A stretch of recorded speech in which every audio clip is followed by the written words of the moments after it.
You've read the emails. Are they legally damaging? And if so, by how much?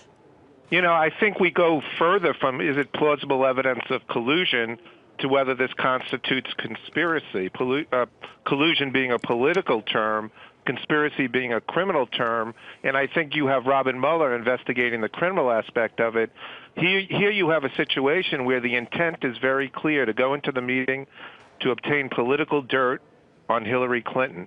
You have three people at the meeting who all appear to be knowledgeable about why they're there, and in fact, at the meeting, if the information wasn't turned over, which the White House alleges it wasn't, these people leave. Why did they leave if they weren't there but to get the dirt? Do you see this then? Are you talking about federal election law, which says that an agent of a foreign government cannot influence a state, federal, or local election? Is that the law? What kind of law are you talking about? Right. I'm talking about conspiring to violate obtaining a thing of value from a foreign country, and in fact it's a foreign adversary, and whether it constitutes election fraud or not. So the real distinction here, the important one, is that collusion, which is the word that has been thrown around loosely over the past months, is not a crime. There is no such crime as that.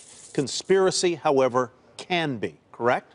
That's correct. How could, is there a possible, I don't want to impute motive here, but the fact of the matter is that Donald Trump Jr. and his brother-in-law were rookies in politics. Mr. Manafort was anything but a rookie.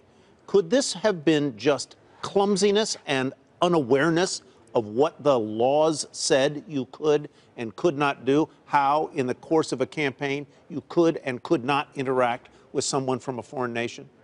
These are people who are sophisticated businessmen who are surrounded by lawyers. They could have easily asked the question, should I go to the meeting or not? Should I attend a meeting with Russia, a foreign adversary, or not? Moreover, what you're saying is really only three people knew about it, and it's not clear that others did not know about it as well.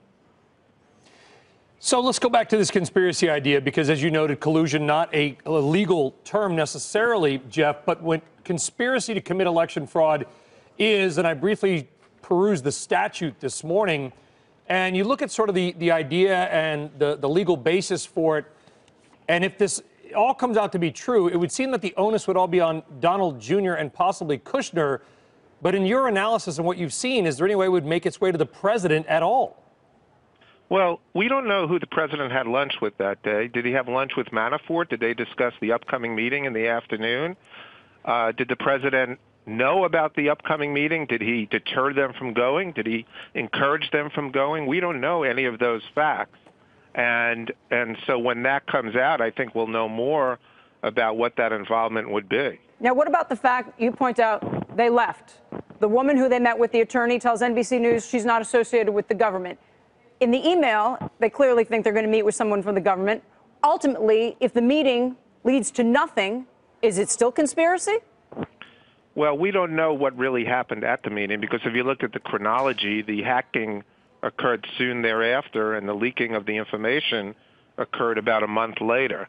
So we don't know what actually was discussed at the meeting and whether any agreement came to fruition.